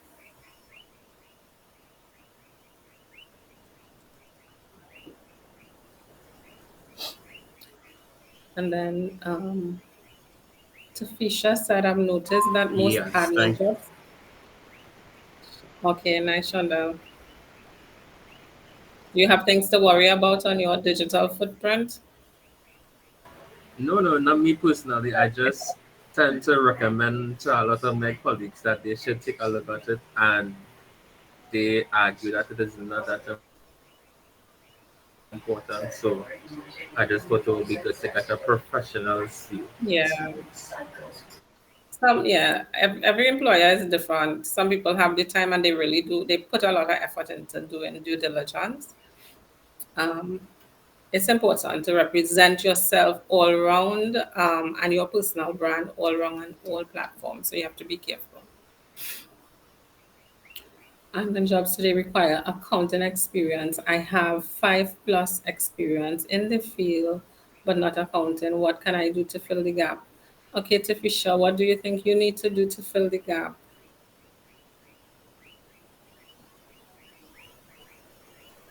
What are your thoughts there, Tafisha? You want to come on and chat with me a bit? Hi, good night. Can I hear you? Yes, so recently I would have applied for personal assistant slash administrative position, and Mm-hmm. I believe someone from the HR department contacted me, and their question was if I have experience in the accounting, like I have everything else that matches their description except for the accounting, and now I've noticed that most jobs is requiring the admin plus accounting experience, but I never did anything in accounting in my previous role. So it's kind of limiting me from getting the job because of that gap right there. I don't have any experience in the accounting field here. Right. And what ideas do you have to bridge that gap? Um, well, I would like for one of them to accept me so I can gain the experience. But I know that So you it's going to also be would competitive because another candidate would have the experience and they would get the position. I was thinking probably right. about a course or something, but I don't know if that would be sufficient for them. Yeah, that is a good idea. Bridge the gap with some training, right? So if Yeah. you could remember specifically what type of experience, is it accounts payables? Is it payroll? Find out specifically what is the exact skill they want, and you can get some training on it. And again, as I shared earlier, look for some friend with a business or something that you could do a little bookkeeping, or you can do some kind of volunteer work to learn what goes on in the accounting world. or speak to people as well, right? If you have a few people So working in the an account. yeah. Go So ahead. on the job description, it had accounting, data entry, and reporting. That was what was on the description. Yeah, job Account reporting. description. So, I Yeah. mean, data entry, there's a transferable skill. If you're an admin, you could do. So, Mhm. there are certain things that are transferable skills. You have to be able to demonstrate that to the employer. So, listen, I may not have done this, but these are the transferable skills that I have. And being able to perform this duty on the job is no problem for me. I'm a quick understudy, and this is a speak confidently of how your transferable skills can help you. What will also help you is that if you speak to people in the accounting world and find out what they do. So on the reporting side, somebody who is doing reporting could share with you, okay, it entails this and this and this. And you get an understanding of what that is, right? And then you sell it. Sell what you know and how you can apply it based on your transferable skills to that particular role. And okay, noted the terms. And another thing, so I would have done a certification in administrative assistant, which covers, financial management and all of these things. So something I just think why the employers does not consider it's a bit because administrative assistants have accounting in it. The Of course. course. Yeah. Right. So again, it's how you sell yourself, right? So I Hmm. always encourage my coaching clients to do a personal SWOT analysis. When you really sit down to reflect on what are your skills, what courses I did, and what skills I had out of it. So you saying right there, you did an admin program, and you had some elements of accounting. Did you share that? Did you highlight that with your with the employer? No, actually, I I was not interviewed for the position. They just Oh, contacted me and find out. Hi, Tavisha. So, do you have any experience in the accounting? Because everything else fit the job except that. mhm. Um, yeah, that. Yeah. Right. And you probably said no, right? Yes, I Yes. told her. Yes, I said no. Yeah. You see, Mm-hmm. sometimes so at the time when they call you, it is be kind of off. This kind of catch me Exactly. off guard, so I doesn't have time to put out, all these things. Of course. But yeah, yeah, Of course. And so that's exactly what I'm saying. Preparing to land the job starts way before actually attending the interview. It's interview, yes, yeah. yeah, it's having a good handle on who you are, what you bring to the table, and it's practicing it. So when you get the call, those things come naturally to you. You know what to expect. No, I've been doing administrative work, but here's what the course that I did, we had certain modules in accounting, and the transferable skills that I have, I'll be able to handle the reporting and whatever. Fine, don't drop the ball on opportunities when asked. Never say no. This is find some way to connect the dots to sell it back to the person. Okay, thank you so much. You're welcome. Hi, Anita. Go ahead. Hi. So speaking about skills, I know a lot of the conversation so far.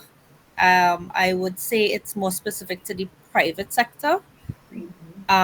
So my question is specifically to the public sector. So I know about the last 6 months of last year, I would have noticed. I don't know if you all are familiar with the position, the business operations assistant within the public sector.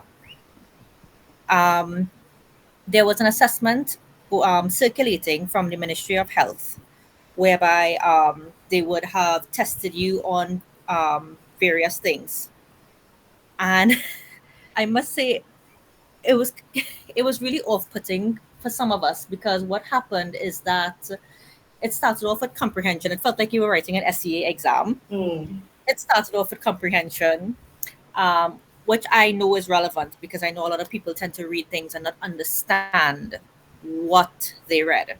So I mm-hmm. understand the relevance and the importance of that assessment, that part of the assessment. They even had a math section. So again, it was really, really like writing an SEA exam. Mm. Um, I would say the BOA position is, well, the BOA one position is somewhat entry level. So I would understand the need for assessing candidates at that level on those particular topics, so to speak. However, the assessment went on further to assess um, skills with regard to PowerPoint, Excel, those Microsoft Office suites. Mm-hmm. However, at a disadvantage, some persons like myself would have been in that position for quite a while.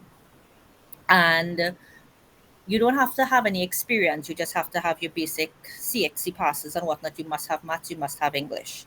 Mm-hmm. But we would have been in a position where we were utilizing Microsoft Office Suite. However, when you ask us questions like how many action buttons are there in PowerPoint, I use PowerPoint, I do presentations. But when you ask me a question like that, I don't know how to answer that, because that is a question specific to someone who would have just completed a computer literacy course specifically for PowerPoint, Mm-hmm. or even in an Excel question.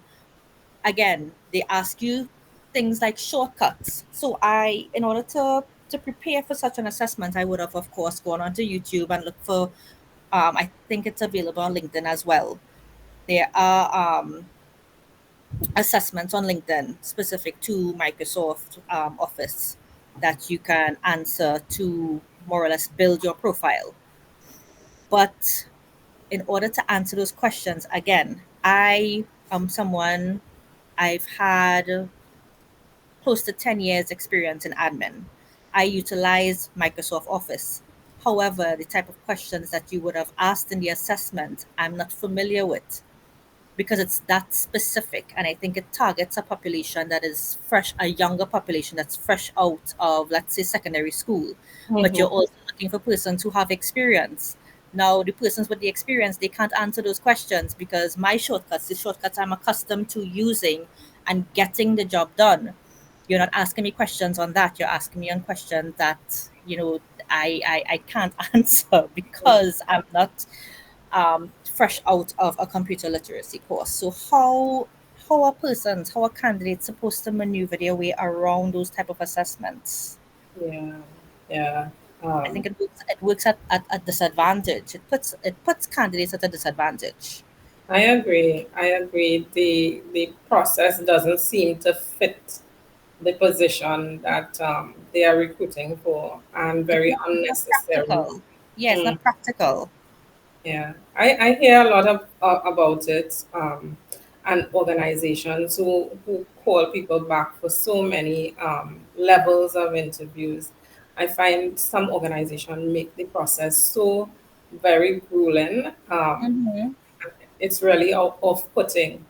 But what can you do? When you're looking for a job, you have no choice but to go through the process and Mm-hmm. see how best you can make it through the process. Some people don't even bother, right? Once they know it's a particular organization and they have certain assessments that they may not be able to pass, some people don't even bother. It may not be the right organization for you.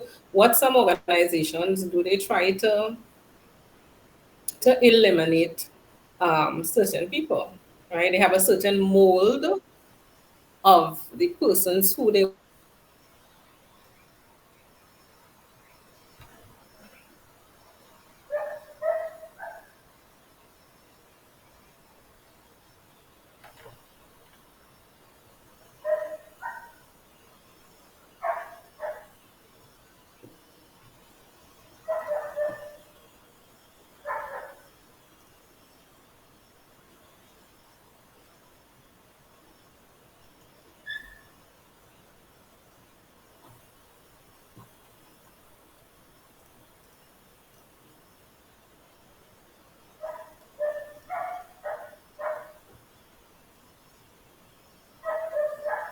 It really, really put them in a position to start questioning themselves.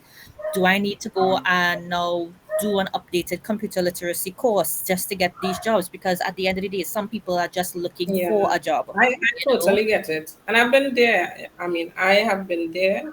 I've gone through, applying for jobs, going through work assessment centers and all sorts of things. It could be really off-putting. It can affect your confidence.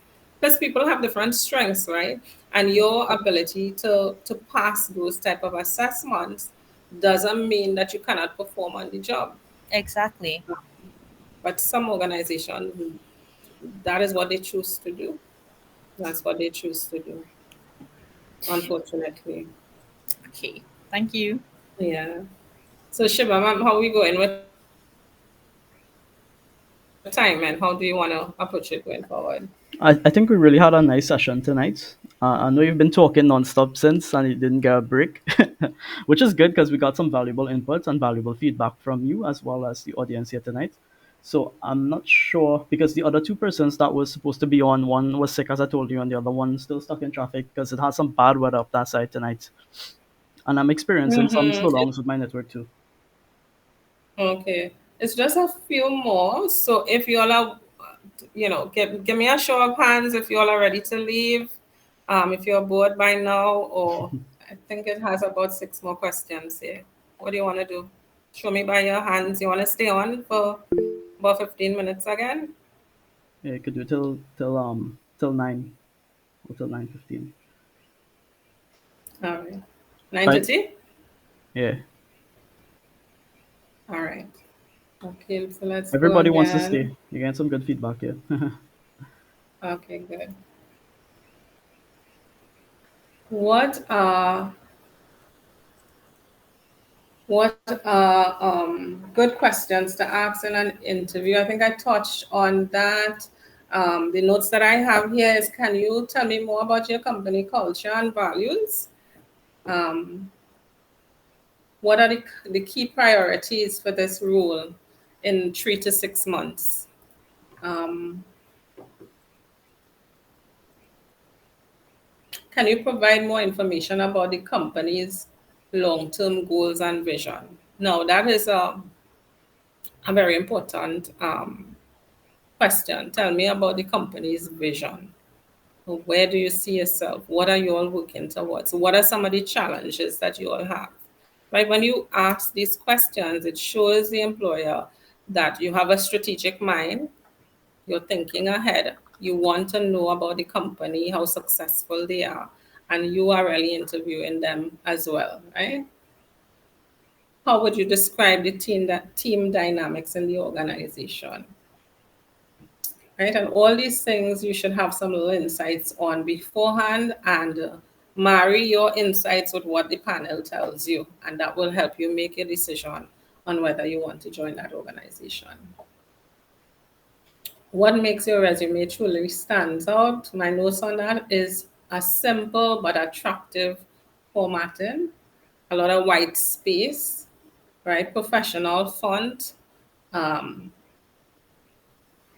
Make sure the size of your font is suitable, 12 point, nothing bigger. I mean, certain things you may want to highlight, you want to emphasize, use some bullets in there. Uh, and we want to know in your resume, when we look at it, who are you? What do you do? How can you help me solve our problems? Right? So make sure your resume um, stands out like that. I want to see what are your qualifications. If you have an MBA, put, Glenda Lewis MBA. Or if you have SHRM, like I belong to the SHRM organization, I put that as well. So off the back, somebody can say, okay, this person is MBA qualified and they have the membership in a top-notch society. So key things that would make you stand out from the get-go. Don't make me have to look. Sometimes I have to search, right? Sometimes people are not putting the dates well on their resume. You're not putting the organization. And also, a lot of companies want you to put some referrals. Make sure that the people who you have as referrals are people who can really attest to your competencies and skills. So you could put a mix, but one or two of them should be people who would have worked with you. One should at least be somebody who was your direct supervisor. When you put your primary school teacher and you go all the way back, that doesn't really help me. I want people who can attest. And sometimes I don't always use the people who you put there because of it's obvious you would put people who would give you a good referral, right? Sometimes we do the work too. We have connections and we may ask a connection. What can you tell me? I see so and so applied for a job. We are interested in that person. What can you tell me about them? So, your character and your attitude in the workplace is very important.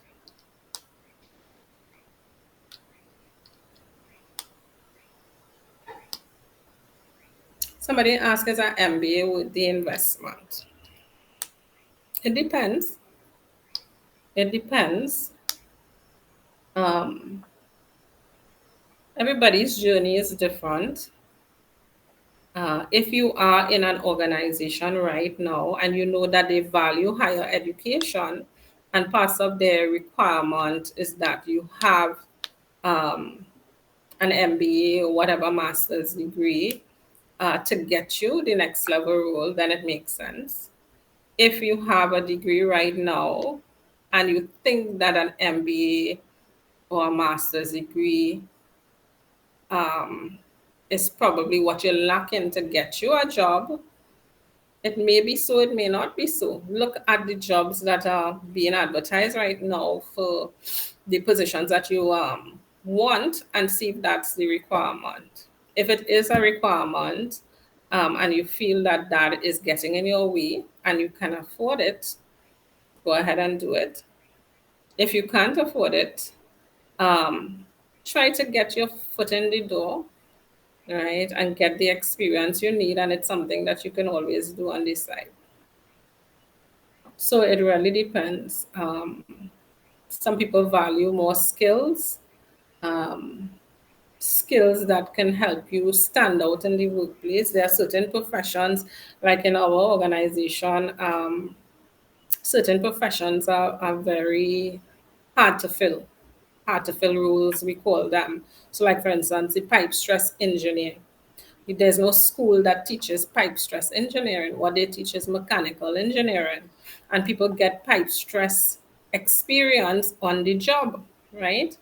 And so right now we are looking for a pipe stress engineer, but companies don't want to hire people who don't have the experience, but how they would get the experience. I am having these conversations with my manager all the time. I said, the pool is dry. We have a handful of people rotating in the organizations. One might work for us, one might work for Massey, one might work for Worley. And it's the same, maybe 3 people or 4 people in the country who has the software skill and the work experience, right? So we're between a rock and a hard place. Everybody wants to hire somebody who could get up to speed in no time, but they're not willing to give those who don't have the experience a chance. So if you can identify the niche areas or the hard to fill roles or the specific skills or software that organization wants, right? When I pass my resumes on to the hiring manager and they see, okay, this person have this software. Hey, we use Caesar too. This person has it. That person is going to get called for the interview. So do your research. If you can find something to differentiate you from the pack, that is how you would set yourself apart. And sometimes it's not always about MBA, but it might be about some other skill or certification that can get you the job. Questions to ask of recruiters and those which the recruiter should not ask candidates. All right, so I touched on what questions to ask. Um, what questions recruiters should not ask. We have the Equal Opportunities Act in Trinidad, which says that employers or should people should not be discriminated against based on their age, their race, their social standing, whether they have a disability or not. Um, so there is a law in place for discrimination. Anytime you find people asking you questions about what religion you are or how much children you have, um, that's kind of bordering on personal and what relevance does it really have to the job. Now, it's a kind of tricky situation because when you ask, if you employer ask you that and you say, well, what relevance does this have to this, you may come across kind of standoffish, but you have to be aware. Some coaches, some professionals would tell you to really highlight it and say, well, that's an illegal question. I don't feel comfortable answering that question. It could be that the person on the panel may not even know it's a illegal or unethical question to pose. So you have to tactfully navigate. Maybe you can ask, I've answered this question in the past and it has worked against me. What relevance, what relevance does the amount of children I have to the role? Find some kind of tactful way. And maybe I can throw it out to you. How would you all navigate those kind of personal questions, questions that can probably work against you? Somebody asks you what religion you are. Now, it could be a innocent thing, and you might be having a good rapport with somebody on the panel, and they may say, I go to this church and wherever. It could be some way of finding out, right? How do you navigate that? What are your ideas?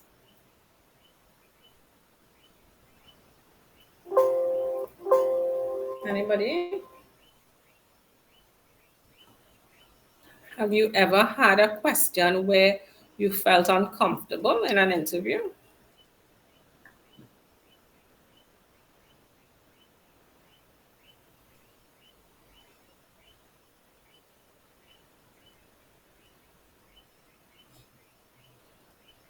I don't think anyone had that experience as yet. Yeah, nobody. Yeah, you just have to be tactful. I personally, it could be, you want a job, somebody asks you something, how do you navigate that? How do you say it? I don't know. I would ask, how does this have a relevance with the position that I'm applying for? Some I was reading on Get Jobs TT, somebody commented that they had a couple of interviews, and whenever they revealed that they were a single mom and they had some 3 children or something, they felt like the tone of the interview changed. Again, professionals, seasoned professionals, will not bring that question to the table. And I apologize on behalf of any HR colleagues who may not be aware and may ask something like that. I think the gist of it is people actually trying to find out whether you have obstacles in your life that could prevent you from performing the job properly. So you have to be able to bypass that question and say, listen, my personal situation does not prevent me from getting to work on time and from performing the job duties that you are interviewing me for. Just bypass the question, right? And find some way of answering the question where well, not answering the direct question, but just demonstrating what you can do um, for that not to be an obstacle.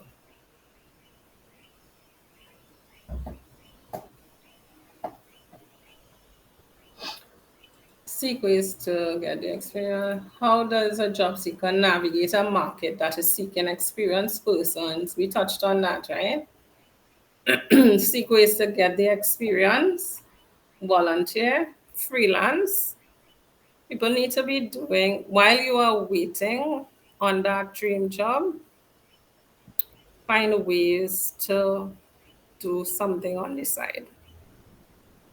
Offer your services online, get some relative with a business, do something to demonstrate entrepreneurship, to get some experience under your belt. What is the perfect candidate? It depends. It depends on what the employer is looking for, right? A perfect candidate for me is somebody who meets the requirements, somebody who shows up confidently in an interview, who can demonstrate that they have done this before and it would be an easy transition to the organization. Somebody who, when I do some due diligence on, I get good feedback on. Um, and somebody who has some other sharp skills that can be a benefit. Somebody who's a team player. That's what the perfect candidate looks like to me, or the colleagues that I work for. It might be different for in other organizations. And the last question I'm seeing here, or it kind of pertains to that example I was given, a 40-year-old single mother of 3 children. How do I convince a potential employer that despite my challenge, it's not a challenge, um, I can be an asset to the organization? That's not really their business. Once you match the requirements of the role and you are able to sell yourself, um, despite your personal situation, you could show up to work on time, you can have regular attendance at work, and you can deliver the requirements of the role, you shouldn't have any problem. So it's all about how you show up, how you navigate those tricky questions, right? Recognize the tricky questions when it's coming and say, okay, I understand what your concerns are, but this is how I can deliver on this job, and you show up confidently. Don't put any obstacles in their way, or don't give them any information that would allow them to discriminate against you.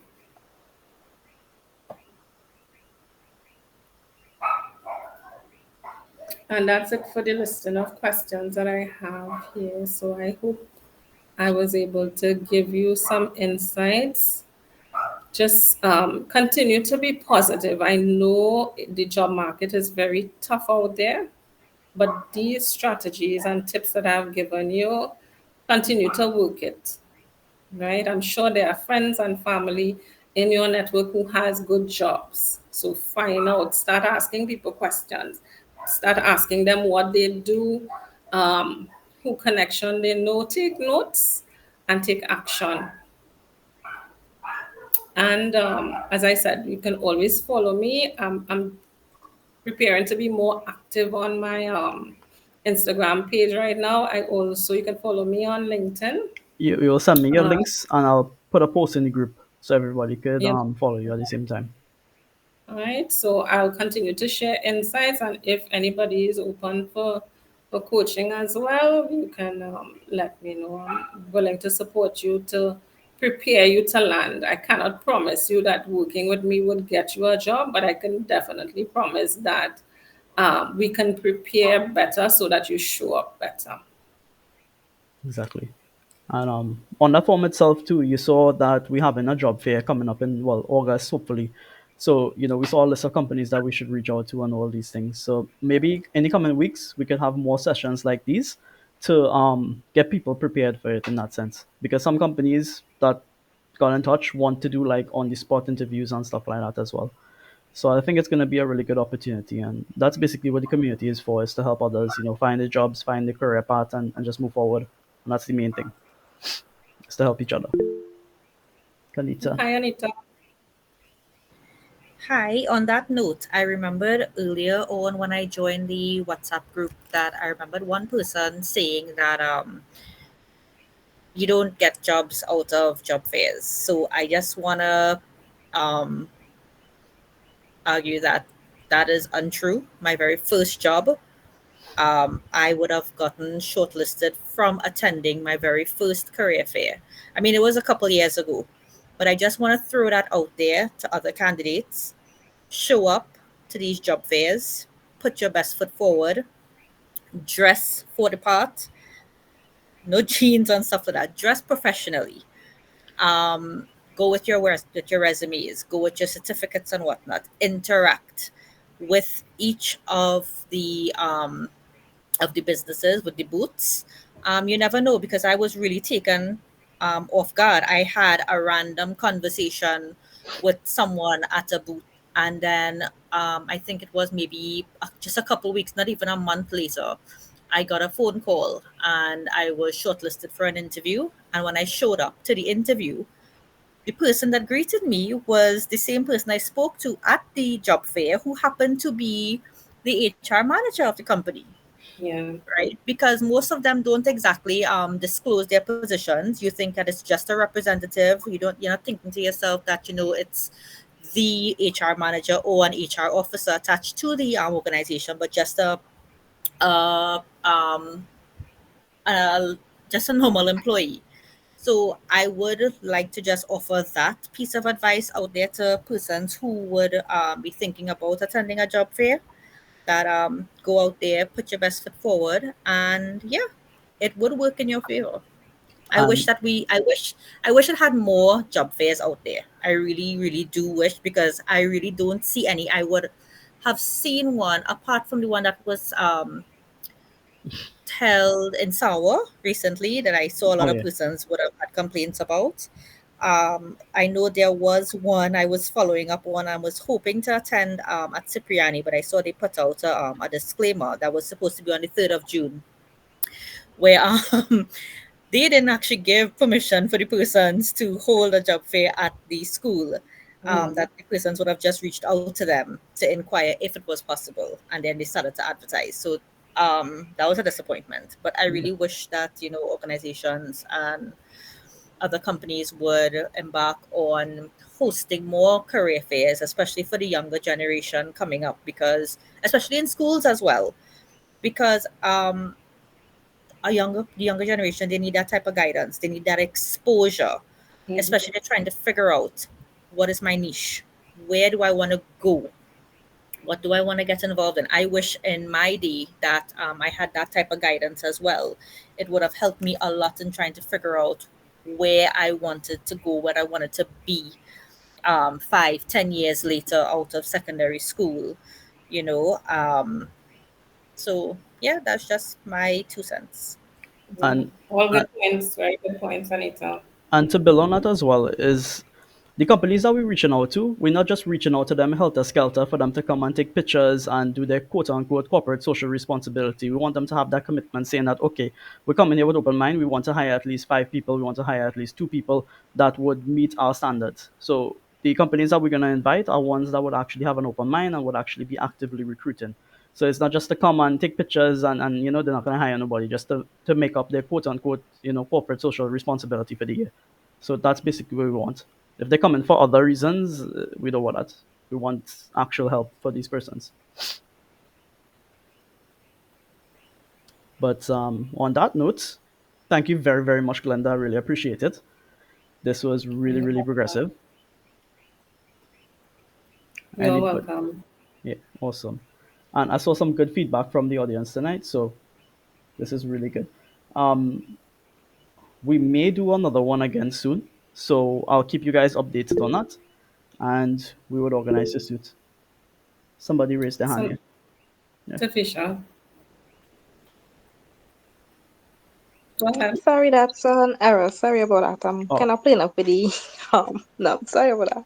okay, I saw cool. somebody ask about City and Guilds. City and Guilds has been out here for a long time. They are credible. They credible certification as far as I'm aware. So go ahead. So good night, everyone, and thanks for your patience. Thanks for all your questions. Feel free to reach out anytime with any more questions you may have. Awesome. So what I'm gonna do, I'm gonna post your links in the group, and tomorrow I'll upload this video to YouTube so everyone could, check it out who didn't get a chance to come. All right. So perfect. Thanks everyone. Good night. Good night, everyone. Bye bye. Good Good night. night. Have a good one. You Thanks too. again. Thanks, Anita. Thanks, Deepak, for your input. Bye, Kish.